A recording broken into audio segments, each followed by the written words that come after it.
¿Realmente Trump plantearía un cambio de régimen o es que quiere hacer negocios en Cuba y establecer sus Trump Towers allí, hoteles en Cuba, como ocurre con lo que ha pasado ahora en Venezuela? Hay dos cosas que fueron claves del documento. Número uno, usar el término near abroad no es un accidente. Si Rusia quiere intervenir con lo que era la antigua Unión Soviética, nosotros no vamos a intervenir. Eso es problema de ellos allá. Y dos, el accidente histórico del Departamento de Estado de Estados Unidos de no mencionar a Corea del Sur, y eso provocó que China se moviera sobre Corea del Sur. Sí, y lo de near abroad es como que excluye mencionar Ucrania, no la menciona en nombre, solo menciona near abroad, o sea, le quita su identidad, como que realmente no existe Ucrania es near abroad. Es la tesis rusa. Se puede decir que Hexet es como su jefe, son prorrusos. Near abroad es la doctrina de Putin, el Putin Doctrine, que ha sido recuperar las zonas de influencia rusa. Los destructores que tiene la Marina de Guerra rusa son todos de la Unión Soviética, todos tienen más de 40 años. Habría fuerzas de la OTAN, incluyendo canadienses, en Groenlandia para defender la de los rusos, y los rusos serían destruidos. Créame, a menos que los rusos quieran usar armas nucleares, que la supuesta amenaza inminente sobre Groenlandia es falso, es mentira, no es cierto. Lo que dicen es para justificar una invasión de Groenlandia y una anexión. La nueva estrategia de defensa nacional es oficial. El presidente Trump ha publicado a través del Departamento de la Guerra una nueva estrategia.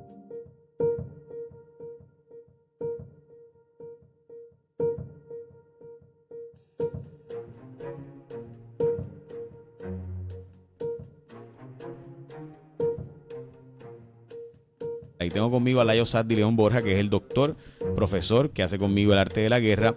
Vamos a hablar de eso, pero antes rompe la noticia de que Cuba, al parecer, es una amenaza para Estados Unidos, la seguridad nacional de los Estados Unidos. El régimen de Cuba es una amenaza real. La pregunta es, ¿realmente Trump plantearía un cambio de régimen o es que quiere hacer negocios en Cuba y establecer sus Trump Towers allí, hoteles en Cuba, como ocurre con lo que ha pasado ahora en Venezuela, donde pues se decía originalmente que había un intento democrático, pero lo que ha habido es un intento de negocios?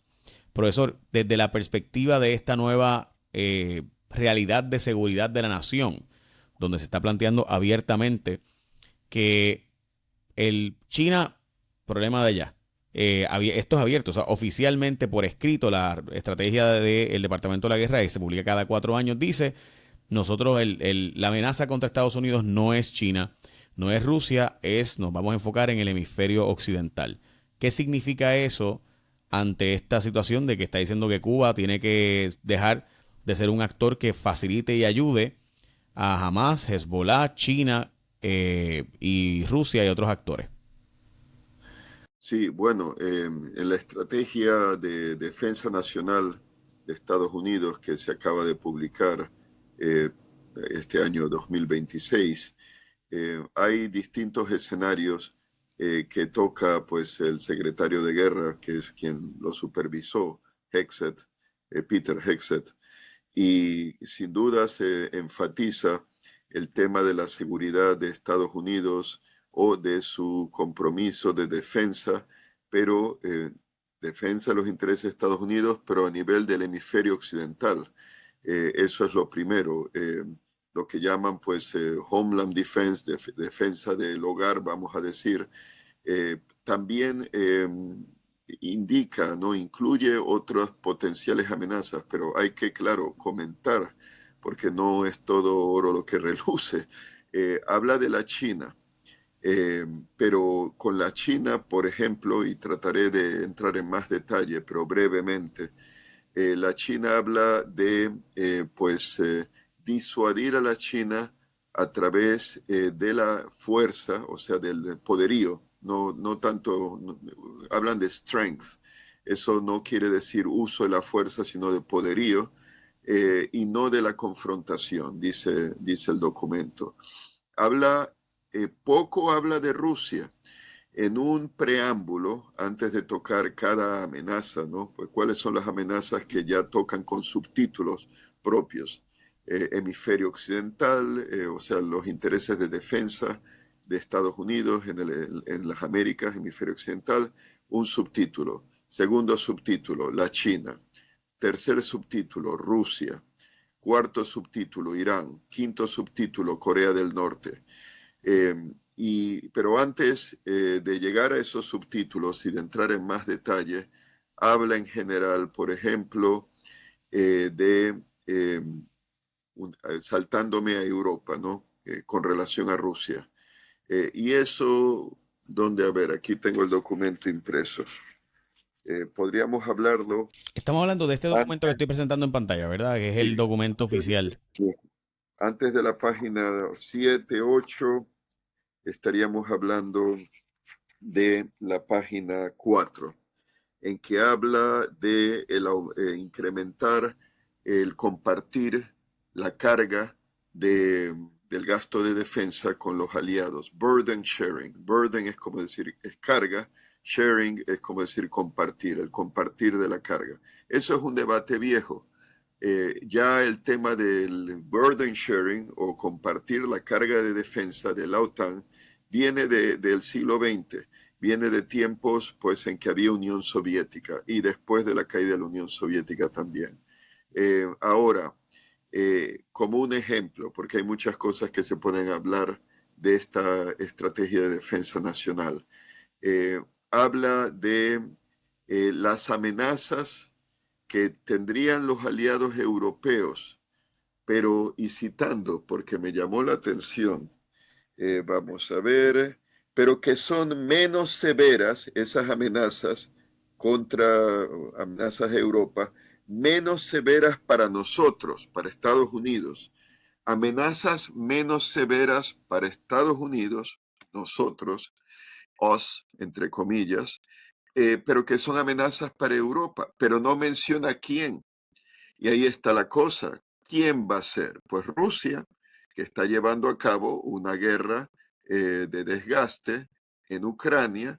Ucrania es aliada de la Unión Europea, socia, es también aliada de países de la OTAN. No vamos a decir, no es miembro de la OTAN, quiere serlo Ucrania, pero es aliada de Alemania, es la aliada del Reino Unido, de la Gran Bretaña, aliada de Francia, aliada de los Países Bajos, aliada de los países bálticos de Lituania, Letonia, Estonia, de Polonia, que no me olvide, de Rumanía, incluso, pues sí, de la República Checa, Finlandia, Suecia, Noruega, Dinamarca, así que de numerosos países. Pero en ese preámbulo, vamos a decir, no se menciona Rusia y que es una amenaza menos severa para Estados Unidos, pero al mismo tiempo habla en otras partes del aumento de la amenaza a Groenlandia, que les digo yo, porque es un tema que yo toco, lo llevo, digamos que dentro, el tema de cuestiones de defensa y seguridad y mi especialidad en los estudios universitarios,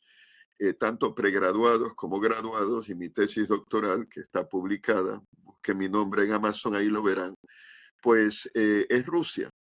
No ha habido una amenaza inminente de los rusos sobre Groenlandia, incluso durante la Unión Soviética. No la hay, pero el documento dice la amenaza sobre Groenlandia, que ¿quién sería? Rusia. Pero al mismo tiempo dice el documento que esas amenazas que tiene Europa, no menciona Rusia deliberadamente, son menos severas para Estados Unidos. Pues ¿en qué quedamos? Quieren quedarse con Groenlandia, sin duda, eso es cuestión de Donald Trump y sus allegados, y lo pintan como que hay una amenaza indiscutible, inminente de parte de alguien. Obviamente, según ellos, sería Rusia. Hablan de la China, pero la China realmente es menos amenaza para Groenlandia. Tienen barcos científicos en el Océano Ártico, pero no tienen su flota desplegada allí. En todo caso, los submarinos rusos han estado entrando y saliendo del Océano Ártico, pasando cerca de Groenlandia, pero es de paso. Y en todo caso no hay una amenaza de invasión. Y Estados Unidos tiene sus instalaciones navales, en Europa tiene su red SOSUS, SOSUS, que era la red de hidrófonos, micrófonos submarinos, tendida entre Groenlandia, Islandia y las Islas Británicas para escuchar el paso de submarinos rusos, que han sido más ruidosos que los de la OTAN. en vista de la acción de el traidor agente oficial de la CIA, Aldrich Ames, él le reveló a los rusos que sus submarinos estaban siendo escuchados, y ahí está la punta de mi tesis. No tienen que comprarlo, pero es solo para decirles que es mi campo. O sea, de esto sí sé yo, puedo decirlo. Por cierto, otra cosa que me llama la atención del documento la Estrategia de Defensa Nacional. En la sección, el subtítulo de Rusia, que estaría pues en la página, vamos, está en la sección de Security Environment, que sería el ámbito de la seguridad. Y ahí habla por subtítulos de la República Popular China, de Rusia, de Irán. Bueno, allí habla de Rusia, y esto me llamó la atención poderosamente. Dice que, bueno, que Rusia está muy degradada militarmente, es cierto, sí. La guerra de Ucrania ha sido una guerra de desgaste, han perdido más de 1 millón de hombres. Al parecer han perdido muchísimos, no sé si incluso 1 millón de muertos. Tenía entendido que era 1 millón entre muertos y heridos, pero las bajas son como, según el secretario general de la OTAN, el holandés Mark Rutte, que fue primer ministro de los Países Bajos, habla de 20.000 a 25.000 muertos rusos, soldados rusos muertos, no todos son rusos, hay extranjeros mercenarios, cada mes. Pero bueno, eso no es lo que quería decirles, no es lo que me llamó la atención poderosamente. Es que habla el documento, vamos a citarlo. Dice, vamos a ver dónde estamos. Rusia también posee, no es eso. Rusia también ha demostrado que tiene la resolución nacional, la resolución nacional requerida para sostener, o sea, mantener de manera sostenible, constante, una guerra pues de desgaste. Y aquí viene, lo cito primero en inglés, in its near abroad, vamos a traducirlo. Near como Near East, Oriente Próximo. Near es próximo. Abroad, exterior, como hablar del exterior. Me voy de viaje, I'm going to travel abroad, me voy de fuera. Pero para los rusos, un término near abroad, que sería exterior próximo, el exterior próximo, fue un término acuñado tras la caída de la Unión Soviética. El ministro de Exteriores de Boris Yeltsin, Andrei Kosyriov, que era considerado un occidentalizante, pro-occidente, pues lo usó y se refería a las antiguas repúblicas ya independientes de la Unión Soviética. Eran 15, la número 15 vamos a decir que es la Federación Rusa, las otras 14 independientes son, ya saben, Lituania, Letonia, Estonia, Bielorrusia, Belarus, Ucrania, Moldavia, Moldova, Georgia, Armenia, Azerbaiyán.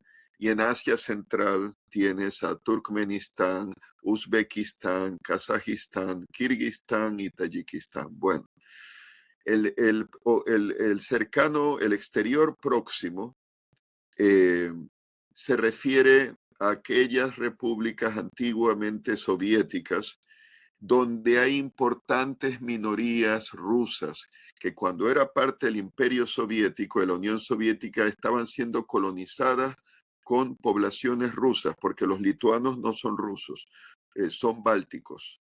Los letones tampoco son rusos, un pueblo báltico, hablan unas lenguas, lituanos, letones, proto-eslavas, al parecer con una especie de eslavo primitivo. Quién sabe que si de ahí salieron todos los eslavos, no se sabe, pero no son eslavas.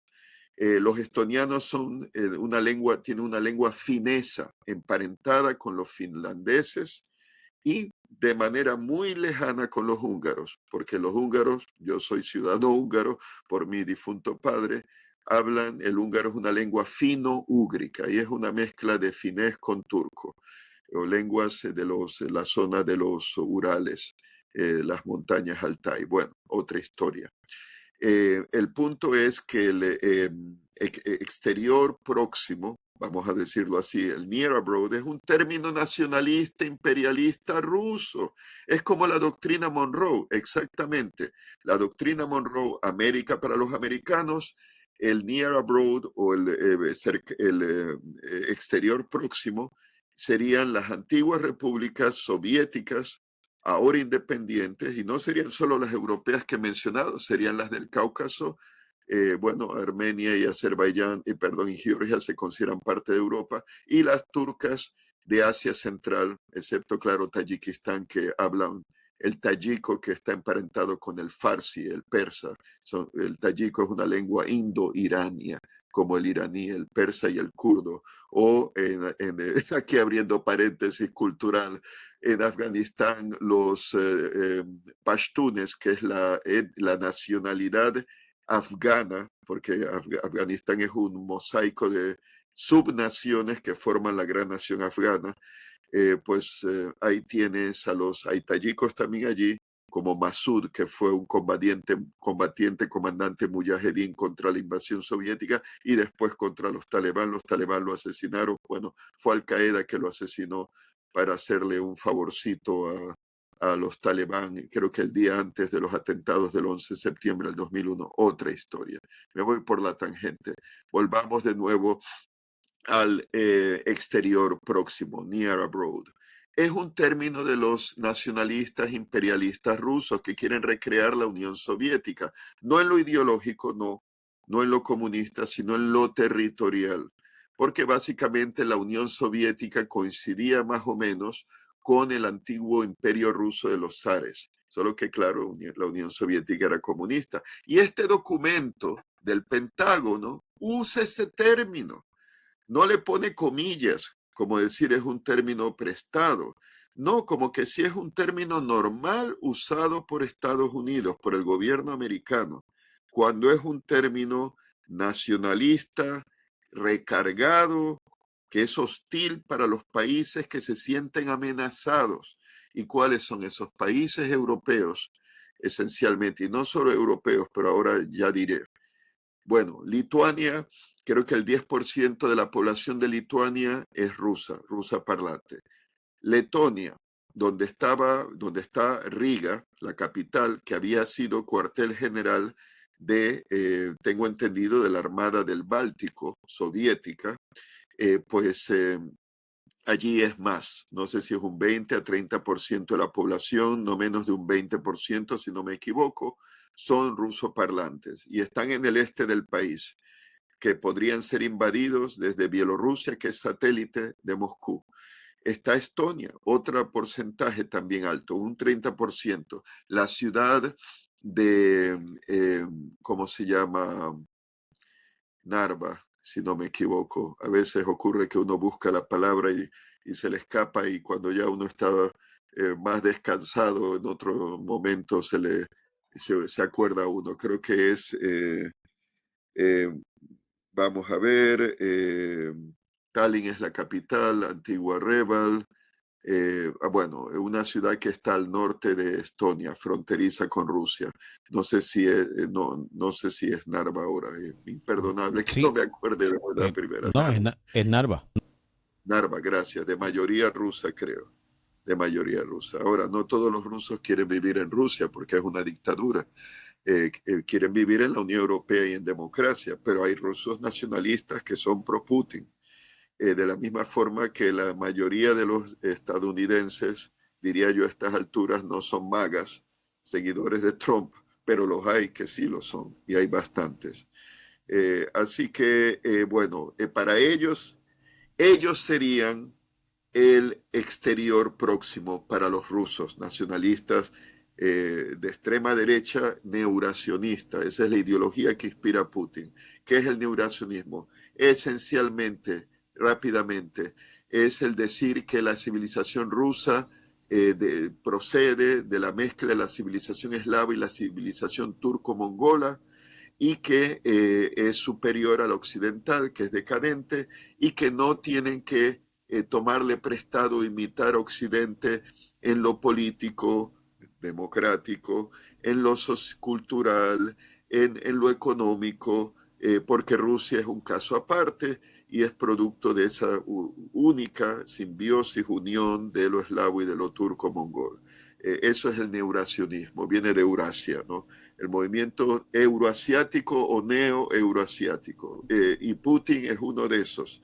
Entonces, para ellos, ese término de near abroad, que el documento el Pentágono usa casualmente, como que, y no dice dónde interviene la guerra, diga, una guerra sostenida en el near abroad, que es Ucrania. No menciona Ucrania, déjame volver a ver. A ver.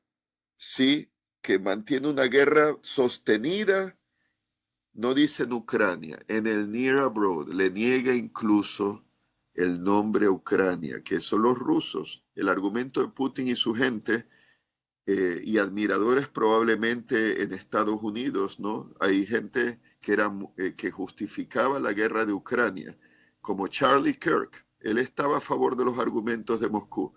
Pues en el caso de él no tuvo estudios universitarios, se habrá empapado como esponja de lo que otros decían, como Tucker Carlson. Ese sí tiene influencia y tiene estudios universitarios, me imagino, que repiten los argumentos de Moscú. Entonces, no menciona Ucrania, pero menciona near abroad, que es el término de los rusos a los países que fueron de la Unión Soviética antes del Imperio Ruso y que no les reconocen su identidad. Porque para Putin y su gente, Ucrania no tiene derecho a existir. Consideran que es una cuestión falsa, que no existe. Es como aquellos en Puerto Rico que consideran que Puerto Rico no es una nación, que realmente no existe la nación puertorriqueña. Asimismo, los rusos nacionalistas. Asimismo, Ucrania no tiene derecho a existir, no es una nación. Y lo es, como hay una nación puertorriqueña, porque, ojo, y aquí hay que aclarar de nuevo, para los hispanoamericanos, españoles que escuchan esto, no hay que explicárselo. Pero a los que viven en Estados Unidos, sí.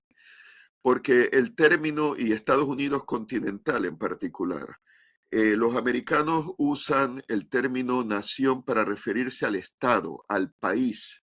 Confunden nación con país con el Estado. Y voy a definir rápidamente lo que es Estado. Perdonen, soy profesor de ciencias políticas. La nación es el pueblo, el elemento humano, el relleno humano de un país, vamos a llamarlo vulgarmente así, que le da su identidad, sus características propias, únicas, con referencia a otros países del mundo.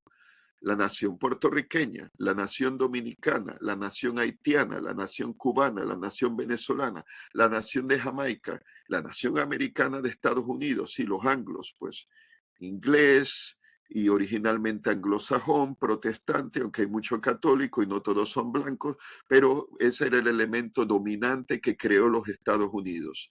Los blancos anglosajones protestantes, WASP, White Anglo-Saxon Protestant. Ahora es mucho más diverso, sin duda alguna, pero ha sido el elemento nacional dominante sobre otros grupos, incluyendo los indígenas, los nativos norteamericanos.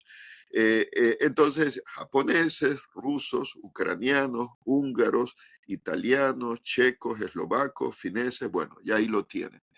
Entonces, pero el documento de Hexet, que obviamente trabaja para Trump, y pensará como él y como el vicepresidente de Estados Unidos, Vance, no menciona Ucrania, pero sí menciona el término imperialista ruso para los países que fueron de la Unión Soviética y que Putin probablemente, aparte de Ucrania, sabemos que Ucrania se la quiere tragar, solo que no ha podido, pero su intención era reanexársela por considerar de que la nación ucraniana no existe realmente, que es un invento austrohúngaro, llegó a decir cuando invadieron a Crimea en 2014 y el Donbass en 2015, 2014, 2015, pero no es un invento austrohúngaro. Y mi abuelo, que en paz descanse, fue soldado austrohúngaro en la Primera Guerra Mundial, estuvo en la ciudad de Dnipropetrovsk, como soldado de ocupación 1918, y Austro-Hungría y el Segundo Imperio Alemán del Kaiser Guillermo II le dieron la independencia a Ucrania.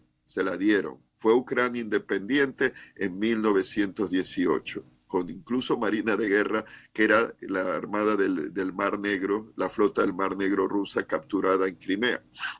Entonces, yo les digo, hay una nación ucraniana y no tengo nada que ver con lo que diga Víctor Orbán y los de su partido, que son antiucranianos y prorrusos. No tengo nada que ver con esa gente, excepto que somos húngaros o ciudadanos húngaros todos.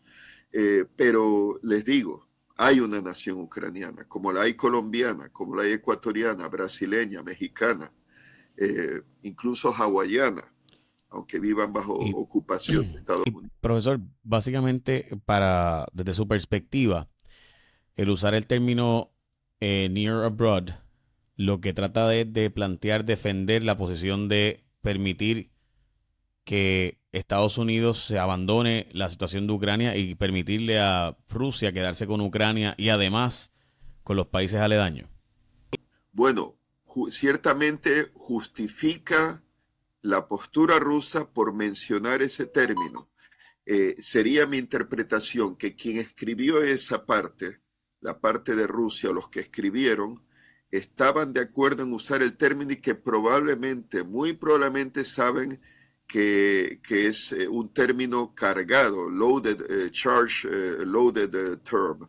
Es un término con implicaciones que no cae bien a los países que se sentirían víctimas del imperialismo ruso. Ucrania, Belarus, Bielorrusia, Moldavia, Moldova, Lituania, Letonia, Estonia. Esos serían donde hay comunidades, hay poblaciones rusas, porque el argumento es ese, que Rusia tiene su exterior próximo, en particular donde hay grandes poblaciones rusas que quedaron fuera de Rusia con la caída de la Unión Soviética. Otro país que no está en Europa es Kazajistán, porque su frontera norte, larga, al sur de Siberia, fue parte de Rusia, fue parte de Siberia. La mayoría de la población allí son campesinos, son poblaciones rusas, agrícolas sobre todo. ¿Y qué hacen allí? Es que cuando Stalin creó pues la organización de la Unión Soviética en República Socialista Soviética, supuestamente los comunistas soviéticos, perdón, reconocían las nacionalidades, ¿no? Por eso la República Socialista Soviética de Kazajistán, por los kazajos, que son turcos, una nación turca, pero incluyeron el norte de Kazajistán, que es de mayoría rusa. ¿Para qué? Para que haya un balance étnico, como dirían en Estados Unidos, un balance de un contrapeso de población rusa para que la República Socialista Soviética de Kazajistán no tuviese una mayoría turca, kazajistana, sino que hubiese un elemento eslavo, ruso, claro, leal a la Unión Soviética, Rusia, como contrapeso. Y había otra táctica de Stalin que ponía nacionalidades. Cuando digo nacionalidades no me refiero necesariamente a nacionalidad de pasaporte, sino de nación, como la nación palestina. No tiene un estado independiente, pero es una nacionalidad, es una nación, aunque no tenga su pasaporte, como la puertorriqueña, como la kurda, aunque los kurdos no tengan un país propio, estén divididos entre Turquía, Siria, Irán e Irak, pero es otra nación y muy antigua la kurda.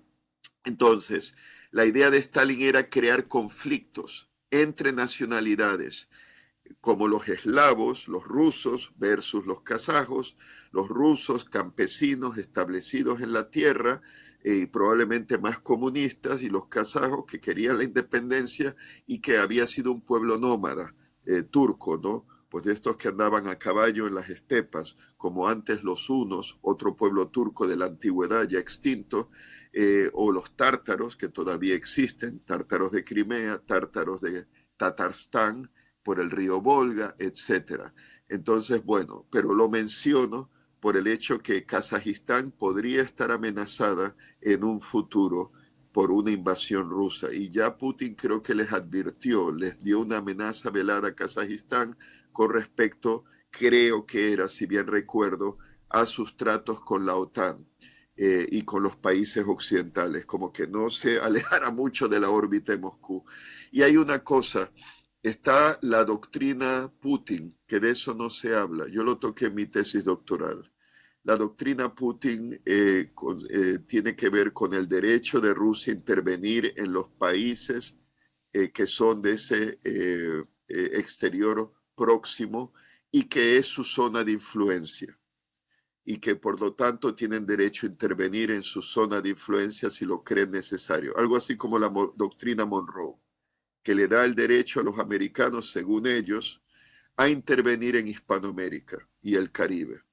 Claro, el Caribe es Hispanoamérica, pero también tienes a Haití que hablan francés. Y bueno, pues los de Jamaica eran del Imperio Británico cuando eran de la Gran Bretaña, cuando fue la doctrina Monroe, cuando se pronunció. Pero ya no están los ingleses allí. Y en todo caso, pues quiero cerrar ese punto diciendo que es preocupante y demuestra que la administración Trump está del lado de Putin. Y esto no es exageración mía. Salió la noticia hace unos días que en la Casa Blanca Trump ha enmarcado una foto en que aparece junto a Putin cuando fue la cumbre esta de Anchorage, Alaska, que le tendió la alfombra roja, y que tengo entendido que esa fotografía de Trump junto a Putin parece que habrían estado escuchando himnos nacionales o que están uno al lado del otro, está encima de una foto de una nieta, creo que es de Trump. O sea que para Trump parece más valiosa la foto esa con Putin. Trump, por los motivos que sean, es amigo de Putin. Adopta la postura de Moscú y por lo tanto es sospechoso como aliado de la OTAN en ese sentido para los países de la OTAN que están apoyando a Ucrania. Ahí podríamos entrar en otras cuestiones como el tema de Groenlandia, el tema de Canadá, las ambiciones que tiene Trump. La estrategia de defensa nacional habla en cuanto a los países del hemisferio occidental, como que Estados Unidos, vamos a ser más específicos, que lo marqué aquí, pero uno no se puede acordar de todo. Vamos a ver, prendo la luz. Disculpen, pero quiero ser más preciso. Vamos a ver. Ajá, aquí está, página 3 del documento. Es el inciso: defiendan el hogar, la patria de Estados Unidos. Defend the U.S. homeland. Entonces habla allí. Vamos a tratar en buena fe, con buena fe, vamos a relacionarnos con buena fe, Estados Unidos, con nuestros vecinos de Canadá, desde el Canadá hasta nuestros socios en América Central y Sudamérica. Pero vamos a asegurarnos que ellos respetan y ponen o hacen su parte en defender nuestros intereses compartidos. Ojo, nuestros intereses compartidos. Yo creo que habla de los intereses de los MAGA de Estados Unidos, de la administración Trump, porque no todos los estadounidenses piensan como ellos. Pero ellos lo pintan como nuestros intereses compartidos. Dando un ejemplo, y ojo, que yo estoy a favor de la libertad y la liberación de Cuba. Y me gustaría que tumben al régimen comunista. Pero ahí les doy un ejemplo. Un interés de México, de su presidenta, es ayudar a Cuba con petróleo, para que no se queden sin petróleo ahora que Estados Unidos le ha cortado el acceso al petróleo venezolano y potencialmente de otros países, como Irán. Pero eso no sería un interés compartido. La situación de Cuba, me refiero. Una cosa es la administración Trump y otra cosa es lo que México piensa. Entonces, sigamos. Y cuando no haya esa defensa de los intereses compartidos, continúa el documento, cuando no exista, no ocurra, we will stand ready. Estados Unidos, nosotros vamos a estar preparados para tomar acción enfocada y decisiva, para tomar acción enfocada y decisiva que concrete los avances de los intereses de Estados Unidos. Entonces, claro, realmente no son los intereses compartidos, sino los intereses de la administración Trump, de los MAGAs. Y eso puede implicar, claro, ellos pueden buscar cualquier excusa, Ya la tienen con el tema del fentanilo y el narcotráfico, que ya son grupos narcoterroristas, pueden intervenir en México en ese sentido. Y en Canadá, pues está el último incidente ha sido que acusa el secretario del Tesoro, creo que falsamente, como que Canadá ha llegado a un acuerdo como de libre comercio con la China y que teme Estados Unidos que los productos chinos entren a través de la frontera del Canadá con Estados Unidos a territorio de Estados Unidos. Pues no, ha explicado el primer ministro canadiense, Mark Carney, que lo que han hecho es resolver una disputa, un problema que ya venía de hace unos años, que Canadá impuso tarifas aduaneras contra autos chinos eléctricos y que en represalia la China impuso tarifas aduaneras a productos agrícolas como la canola, que de la cual se saca aceite, y otros productos que ahora pues no recuerdo, canadienses. Entonces lo que han hecho es que Canadá le ha quitado esos aranceles que había puesto antes, pero que no había habido antes. No, no estamos hablando de un acuerdo de libre comercio, es acuerdo comercio bilateral, es lo que tengo entendido. Entonces, creo que serán 16,000 autos eléctricos que entran al mercado canadiense, pero es al mercado canadiense. Y Estados Unidos tiene aduanas, ¿no? Puede controlar, no es que tanto se preocupan de sus fronteras, pues dejen a los canadienses hacer en su territorio y allá, en todo caso, vigilen que si hay algo que podría entrar de contrabando, no entre. Los canadienses van a respetar la ley, ellos son muy formales y son además súbditos del rey Carlos III de Inglaterra. Así que podemos decir que son casi británicos, aunque oficialmente pues son, y ellos a mucho orgullo, americanos canadienses, ¿no? Los americanos no son solo los de Estados Unidos, somos todos los de América, pero bueno. Eh, y, y entonces a cambio, pues la China quita los aranceles a los productos esos como la canola y otros productos que Canadá exportaba y que fueron sancionados con mayores aranceles por la China. O sea que se eliminan esos aranceles de manera mutua. Eso no es acuerdo de libre comercio, pero ya estaba Estados Unidos como advirtiendo al Canadá. Entonces, ¿puede un gobierno como el de Trump, un gobierno demócrata no haría eso? Y ojo, yo no he sido muy amigo de los demócratas, porque soy pro vida, estoy a favor del derecho a nacer, a la vida, y eso es algo, una condición sine qua non que el Partido Demócrata apoye el aborto. Pero no estoy a favor del imperialismo tampoco, y no del imperialismo yanqui de los magas, y no soy comunista absolutamente, no. Me pueden decir que soy monárquico, cada loco con su tema, pero no soy comunista.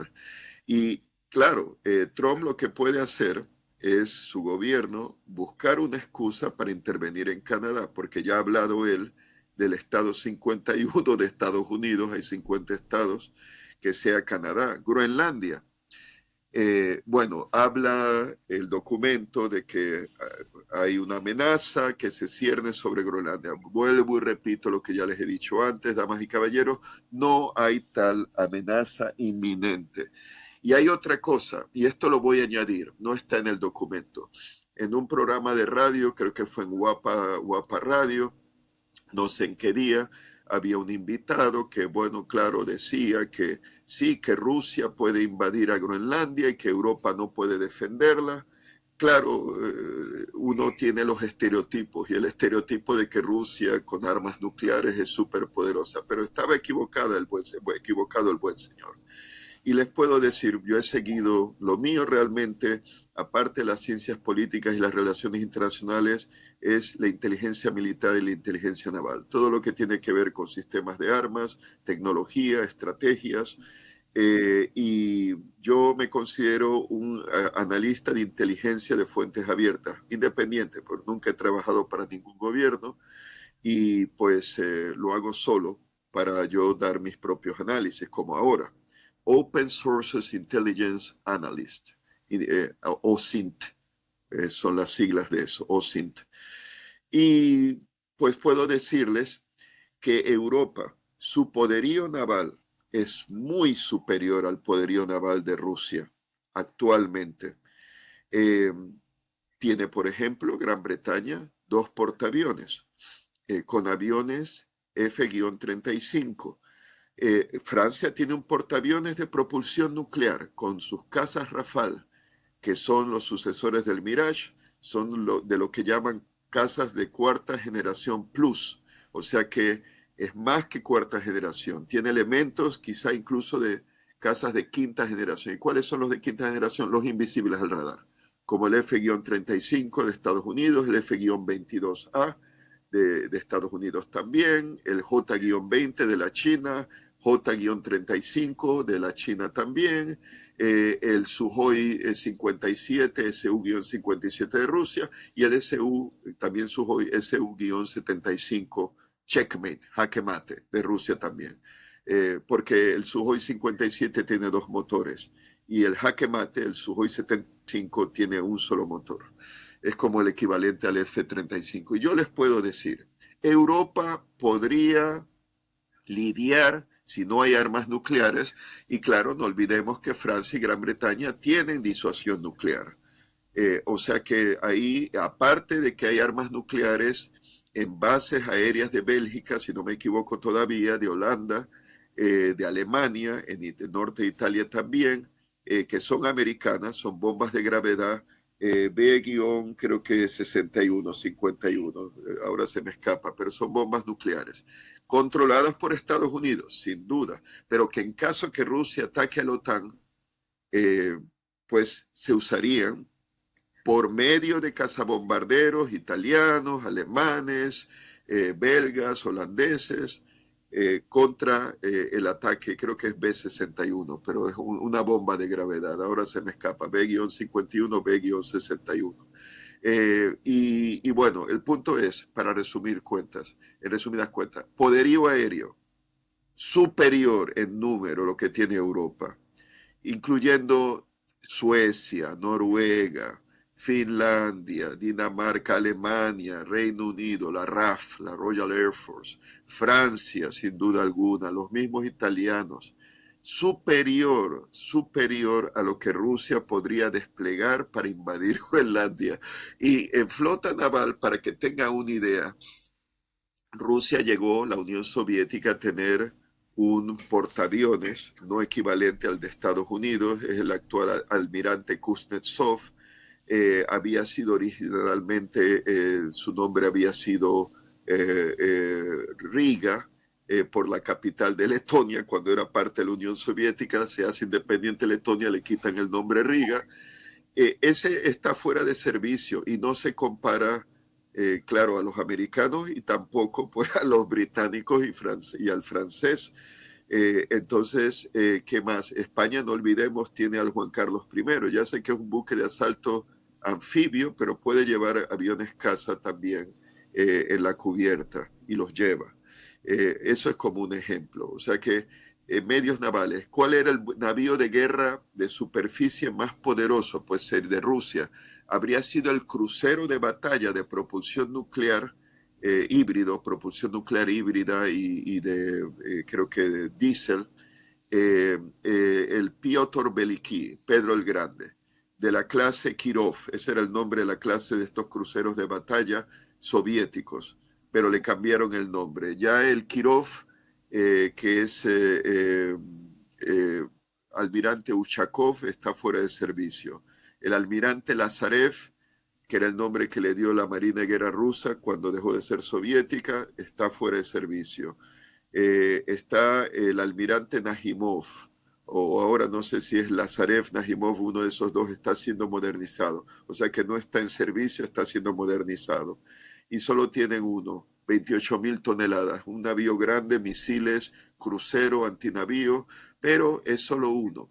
No olvidemos los submarinos, submarinos de propulsión nuclear y ataque, probablemente más silenciosos los que tiene la Marina Real Británica, el Royal Navy, la Marina Francesa.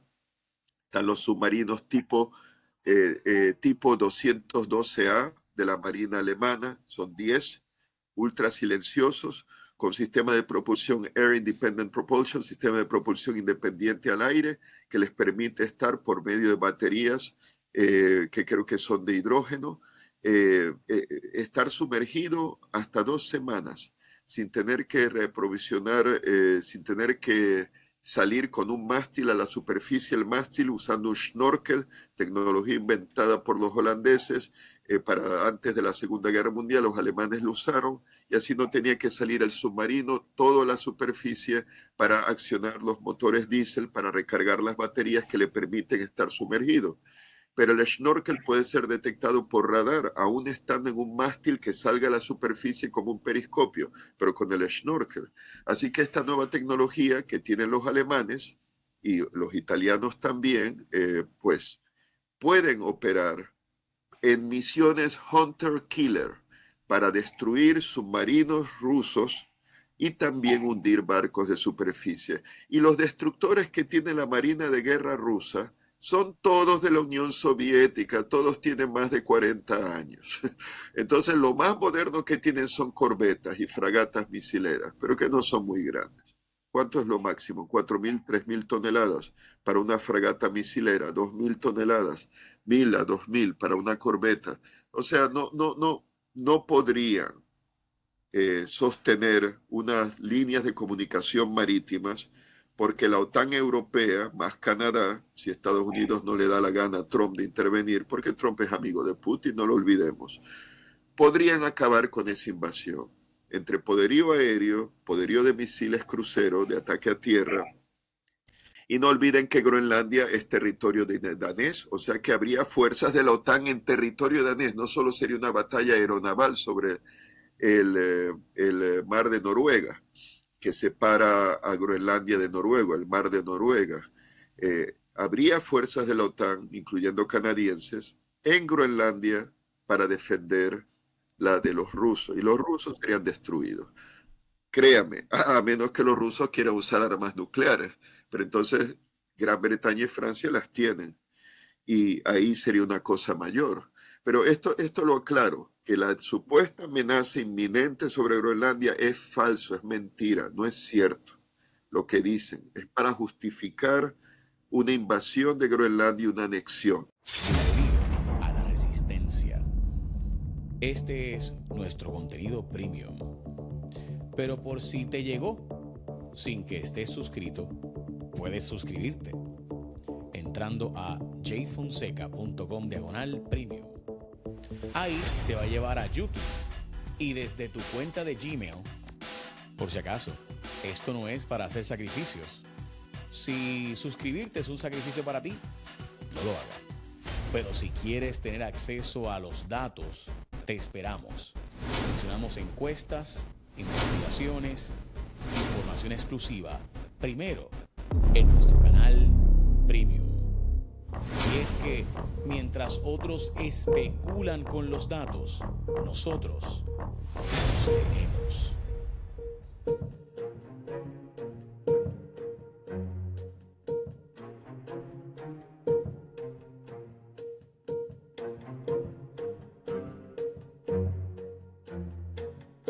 Aunque el presidente Trump haya dicho que van a negociarlo, que no quiere usar la fuerza, él cambia de opinión a cada rato.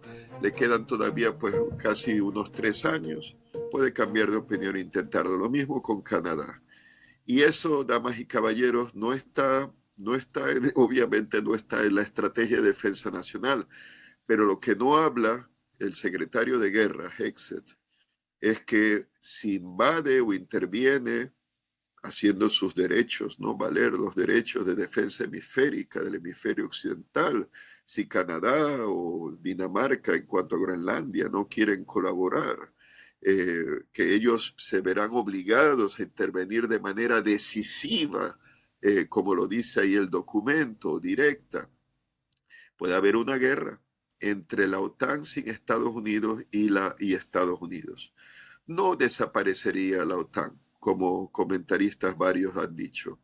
Y es de respetar su opinión. Podría ser que sea como ellos digan, que si la OTAN se enfrentan sus miembros a Estados Unidos, por Groenlandia, por Canadá, pues que desaparezca. No creo, porque lo que sería es que quedaría excluido Estados Unidos y tratarían de cortar los lazos de mando, control, de colaboración entre Estados Unidos y los países de la OTAN que no son Estados Unidos.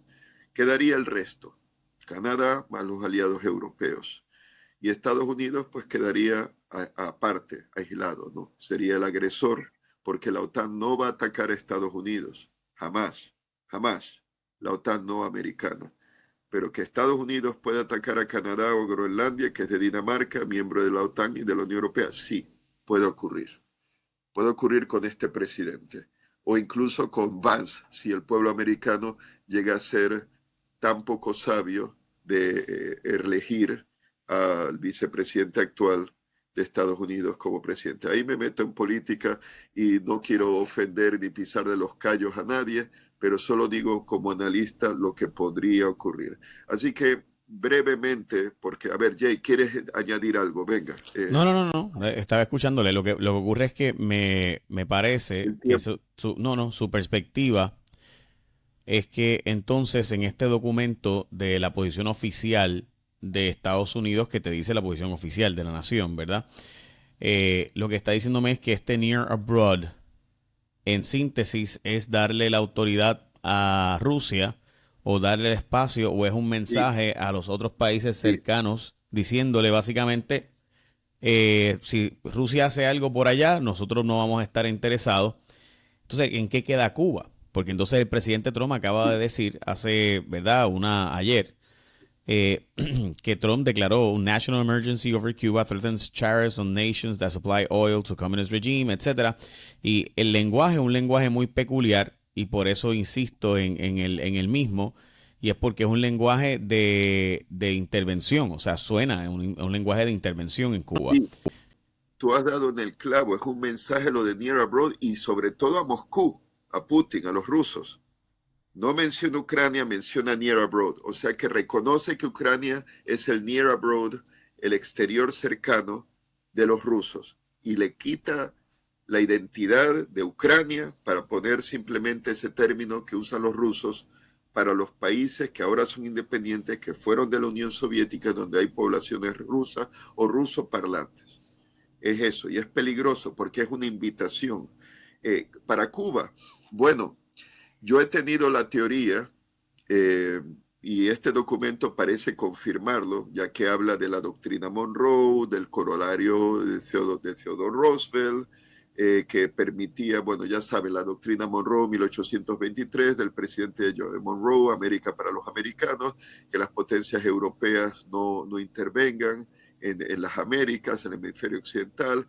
El corolario de Theodore Roosevelt era que, bueno, que pretenderá buscar Estados Unidos relaciones fraternas con las repúblicas, otras repúblicas americanas del hemisferio occidental, pero que si no actúan, alguna no actúa de manera civilizada y correctamente como las naciones civilizadas, como que se reservan el derecho a intervenir para poner orden y poner la casa en orden de ese país donde las cosas están fuera de control, anárquicas, indecentes, vamos a decir, incivilizadas, etcétera. Y añade la doctrina Trump, y era lo que les estaba leyendo en antes, que se buscará pues de buena fe colaborar con los países del hemisferio occidental, desde Canadá, pasando por Centroamérica, Sudamérica. Pero si persiguen intereses que van en contra de los intereses o la seguridad de Estados Unidos actuará con contundencia, de manera decisiva. Esa es la doctrina Trump, como un añadido a la doctrina Monroe y al corolario de Theodore Roosevelt, otro gran imperialista, por cierto, aunque hay que reconocer que el Canal de Panamá fue obra suya y ha sido de gran beneficio para la humanidad. Eso no se lo puede obviar o quitar ese mérito. Otra cosa que quiero hablarles, y perdonen que hable tanto y que me haya concentrado tanto en lo de Rusia, la China, es preocupante. ¿Por qué? Habla, trata a la China con guante de seda. no con esa severidad como veo que trata a los países del hemisferio occidental que no colaboren con Estados Unidos, que sería Canadá y bueno, en el caso de Groenlandia no olvidemos Dinamarca, aunque no aparece mencionada Dinamarca de nombre, pero sí Groenlandia. La trata con guante de seda y no digo que sea hostil a la China, pero me preocupa que los chinos lo interpreten como debilidad por parte de Estados Unidos. Hay otro punto que también habla antes de proseguir, y eso es un error histórico. Habla de que en el siglo XIX, relativo a Estados Unidos, la China era el otro país más poderoso del planeta. Vamos a ver, para ser específicos. Si prendo la luz, vamos a ver, lo he marcado. Está bajo el Security Environment, el ambiente de seguridad, la sección de República Popular China, página 9 dice, y el estado más poderoso, sí, y antes de seguir, le hablé, abro paréntesis, perdonen que no expliqué todo como profesor. La nación es el elemento humano, la nación cubana, la nación puertorriqueña, la nación mexicana, la nación americana en Estados Unidos, la nación canadiense, etcétera, japonesa. Pero el Estado no es el Estado meramente como a muchos americanos lo verían. No llaman al gobierno federal o a los Estados Unidos un Estado, porque claro, será que tienen 50 estados que son la división territorial de Estados Unidos. El Estado es lo siguiente, está compuesto de esa sociedad con cultura e identidad propia, la nación. Puede haber más de una nación como Austria-Hungría, que estaba la nación austríaca y húngara dominante, y otras como la checa, la eslovaca, la valaca o rumana, la polaca, la ucraniana, la italiana en Trieste, en el mar Adriático, la croata, etcétera, la bosniaca por los bosniacos musulmanes. Tienes la nación o la sociedad, tienes el territorio, un territorio específico, como Puerto Rico, Colombia, Perú, Brasil, Chile, un territorio bien definido. Tiene un gobierno. Eh, Puerto Rico en eso tiene tres elementos, porque tiene el gobierno del Estado Libre Asociado, pero no es soberano. Le faltan los otros dos, que ahora los voy a decir. Tiene que tener el poder de gobernarse a sí mismo sin que intervenga un tercero, otro país, que les diga lo que tengan que hacer. Puede legislarse, gobernarse, tener básicamente soberanía. Eso no lo tiene Puerto Rico, pero los países miembros de la ONU sí lo tienen, son soberanos. Y quinto elemento, que es reconocido como independiente y soberano por el resto de la comunidad internacional. Entonces, eso es lo que es el Estado. Y hay una cosa, ya que hablamos de soberanía, perdonen que salte, estaba hablándoles de la China, y bueno, acabo este punto, que el país el Estado más poderoso relativo a Estados Unidos desde el siglo XIX, es la China. Pues no.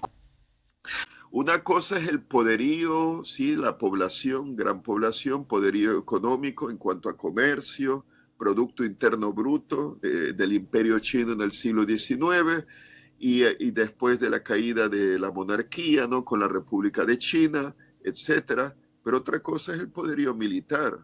Más poderoso es un elemento, un término que implica, al menos para mí, poder, ejercer poder, influencia. Y ahí está donde viene lo militar o incluso sanciones económicas. Pero el imperio chino y la República de China eran muy limitadas en lo militar, al menos en lo naval y en el poderío aéreo. Y por eso eran intervenidas, invadidas, intervenciones de Gran Bretaña, las guerras del opio en el siglo XIX, la guerra de los Boxer, bueno, ahí fue una reacción nacionalista china, las potencias europeas intervienen, se quedan con ciudades, Shanghái, Qingdao, de donde viene la cerveza Qingdao, que era un enclave alemán, por eso hay cerveza Qingdao, los alemanes establecieron la cervecería allí para no tener que traer las cervezas de Alemania cuando era colonia alemana, es Wei Highway, etc. Entonces Macao era de Portugal, eso ya desde el siglo XVI, pero no era poderosa en lo militar. Podían tener grandes ejércitos, pero en lo naval y después en el poderío aéreo en el siglo XX no lo eran.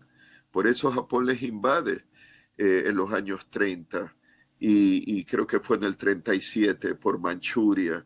Y los rusos intervenían, de ahí también la guerra ruso-japonesa en 1904-1905, porque los rusos se iban a tragar Manchuria en el noreste de la China y hablaban de una Rusia amarilla, los rusos de los zares, ¿no? Su gobierno, la Rusia zarista hablaba de la Rusia amarilla que pretendían tragarse a la China.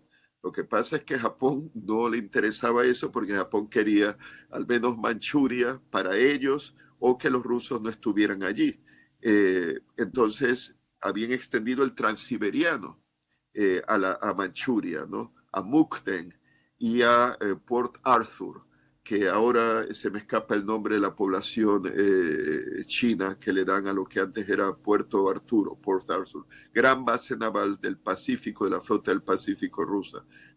Fue la flota esa destruida por los japoneses en la guerra ruso-japonesa y finalmente el poderío naval ruso fue desbaratado en la batalla de Tsushima, estrecho de Tsushima, 1905.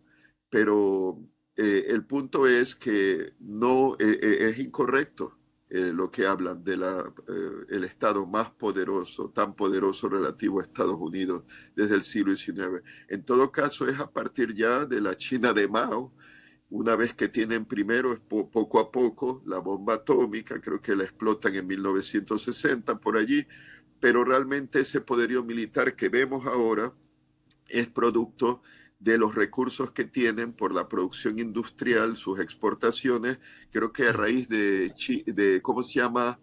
El líder Deng Xiaoping. Deng Xiaoping era el líder de la masacre de la plaza de Tiananmen en 1989. Él es el que inicia, creo que, la revolución capitalista Sí, en la China. en el 79 empezó la revolución capitalista en China a través del sistema del Estado. Sí, ahora, abro paréntesis, he tenido alguna discusión en Facebook, alguien, un español creo que era, venía a decir como que la China no es comunista. Tiene una economía capitalista, pero quien manda sigue siendo el Partido Comunista de China. Y el sistema represivo, por Estado policíaco, genocida contra los uigures o tibetanos, es comunista. Imagínense, y abro paréntesis, lo cierro ya. El partido político, el segundo partido político del mundo con más miembros es el Partido Comunista Chino con más de 100 millones de afiliados. ¿Sí? Que digan que la China no es comunista. Y eso del cambio del capitalismo a una sociedad de economía comunista, que es el objetivo final, ¿no?, de los marxistas, pues eso puede ocurrir. Pero volviendo al tema, hay tantos temas. Esto, vamos a concentrarnos. Considero que ese argumento que escriben aquí de un Estado tan poderoso como Estados Unidos del siglo XIX es incorrecto. En todo caso, en lo económico sí, era una gran potencia económica, un gran mercado, por eso todo el mundo quería entrar al mercado chino. Pero en cuanto a poderío militar moderno, y podían tener centenares de miles de tropas, pero si no era un ejército moderno, pues realmente no hubiera podido con uno occidental. Ahora, poder naval y después poder aéreo, muy por debajo por eso Japón se metió con ellos, porque claro, tampoco Japón pudo tragárselos tan fácilmente, es como una boa que trata a una pitón, una boa de tragarse a una vaca, ¿no? Pues probablemente va a explotar, ¿no? Porque es demasiado grande. Pero bueno, eso es un punto. Otro punto, que hablan de que Estados Unidos quiere condiciones de paz, de convivencia con la China, y que más o menos dice que los chinos se espera que acepten las condiciones de Estados Unidos. La China no va a aceptar eso.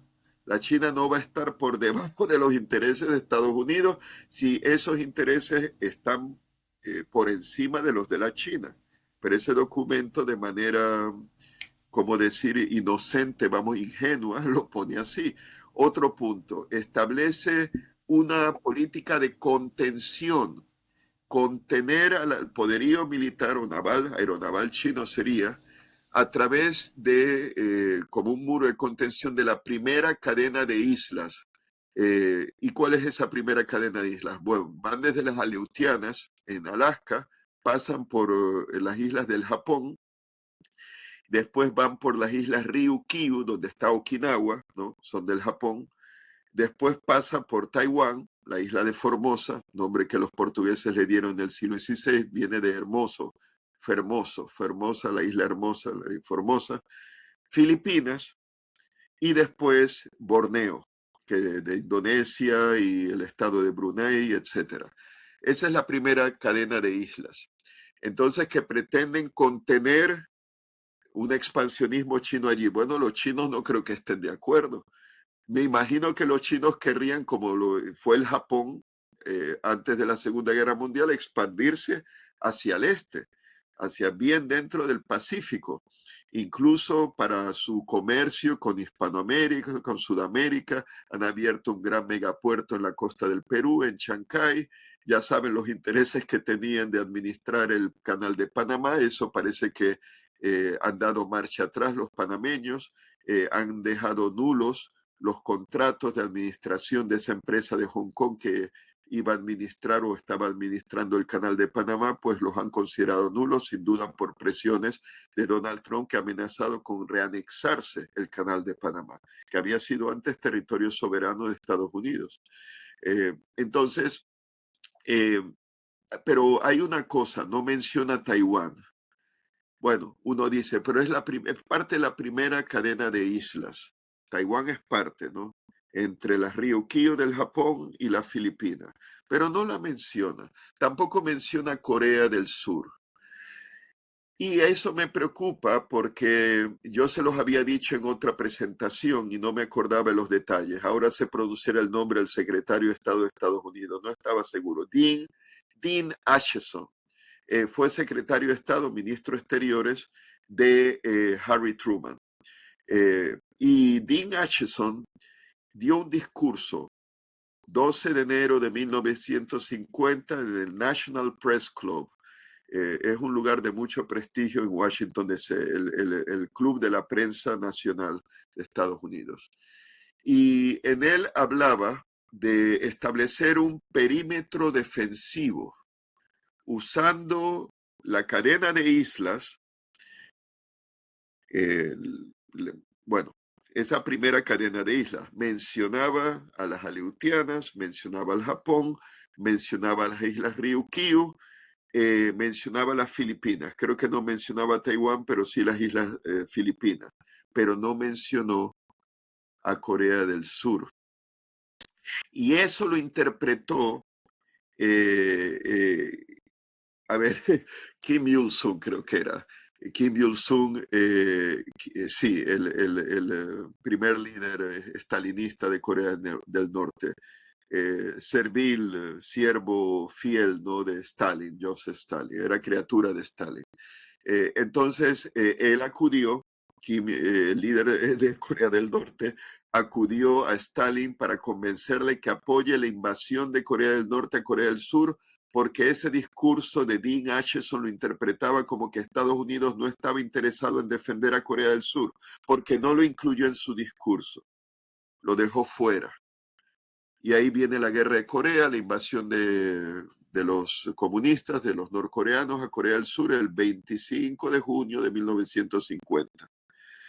Entonces, no menciona a la contención de China, a contener a China, a Corea del Sur. Claro, dirían que Corea del Sur no está enemistada con la China, se me congeló, perdón, no pretende enfrentarse, pero Corea del Norte es aliada de la China.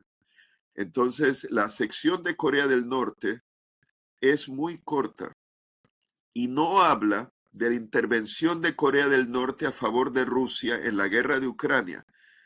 No habla de eso. Creo que los norcoreanos enviaron 20.000 tropas, perdieron o 10.000, perdieron 2.000 muertos, pero han estado enviando municiones de artillería, cohetes de artillería, han estado enviando misiles balísticos de corto alcance KN-23, creo que son, que es la versión norcoreana del Iskander-M, del misil balístico de corto alcance ruso Iskander-M, el KN-23. Entonces le siguen enviando armamento, pero no lo menciona la estrategia de defensa. No menciona que hay un intervencionismo norcoreano, con la bendición de Putin, claro, que necesita ayuda, porque no solo no pueden ganar la guerra, no la están ganando tampoco, se están desangrando, pero eso no lo menciona la estrategia de defensa nacional. Es una seria omisión, porque es como también dar carta blanca que Corea del Norte se hace de la vista gorda, Hexet. Y vuelvo y repito, Trump es amigo de Putin. Putin es aliado de Corea del Norte. Putin es aliado de Irán. Putin es aliada de la China. Y esta estrategia de defensa nacional tiene, en mi opinión, esos elementos. Por ejemplo, de Corea del Norte no le da la importancia que debe de darle. Sí dice que puede atacar a Corea del Sur, a Japón, a Estados Unidos, pero no habla de su intervencionismo en Europa.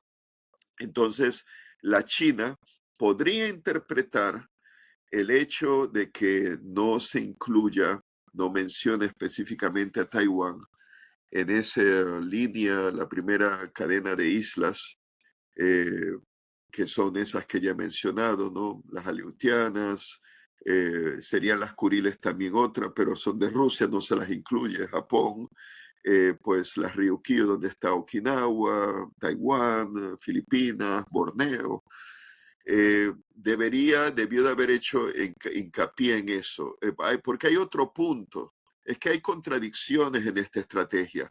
En otra parte anterior a esta que les he estado comentando, habla que los intereses de los americanos no tienen que coincidir con los intereses de seguridad de alguien que viva en el otro extremo del mundo.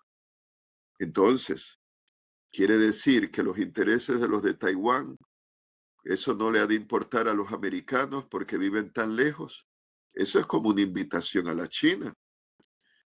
Claro, después dice, pero que el mercado de la región del Asia-Pacífico o del Indo-Pacífico, es como le llaman ahora, pero meten todo en el mismo paquete, el Océano Índico y el Océano Pacífico Occidental, que bordea las costas de la China, Japón, Corea, etcétera. Que es un gran mercado, el mayor mercado del mundo y que Estados Unidos tiene interés. O sea que por un lado dice que si algo ocurre en un extremo del mundo, a alguien que vive por allá no le ha de importar o no ha de ser de preocupación, no le concierne a un americano. Y lo que ocurra en cuanto a una agresión, un ataque en otro lugar del mundo. Bueno, Taiwán está en otro lugar del mundo. Y aunque habla de la primera cadena de islas, no menciona Taiwán de nombre. Así que para mí eso es peligroso, es imprudente, es como invitar a un ataque. Entonces dice la doctrina, eh, hacer una demostración de poderío, strength, show strength, mostrar poderío, poderío militar, pero evadir la confrontación. Que es como decirle a los chinos, no querés, vamos a demostrar nuestros portaaviones, mostrar la bandera, pero no queremos guerra. Entonces, claro, los chinos quieren recuperar el Partido Comunista Chino. Xi Jinping, su presidente de China y secretario general del Partido Comunista Chino, quieren asumir control. Pues nunca lo tuvieron como comunistas. En todo caso, había sido del Imperio Chino. Y Japón se lo quitó a la China en la guerra chino-japonesa de 1894-1895. Pobres chinos, tenían un acorazado, aunque ya obsoleto, hecho en Alemania, y los japoneses no tenían acorazados, tenían cruceros acorazados, creo que era lo que tenían, no meramente cruceros. El crucero acorazado tenía más protección de blindaje que un mero crucero, y hundieron a ese acorazado. O sea, los chinos no pudieron hacer nada. Así que, bueno, es un mensaje ambiguo el que tiene como mínimo esta estrategia, contradictorio. Y habla, para terminar el punto, porque, bueno, pues me gusta hablar, ya saben. sí habla de que Europa es muy rica, tiene Alemania un Producto Interno Bruto mayor que el de Rusia, y tienen pues que Europa puede defenderse, etcétera. Pero lo que no menciona es contradicciones de la política de Trump. Hay amenazas externas como la rusa, pero hay amenazas internas también para las democracias europeas y miembros de la OTAN. ¿A qué me refiero?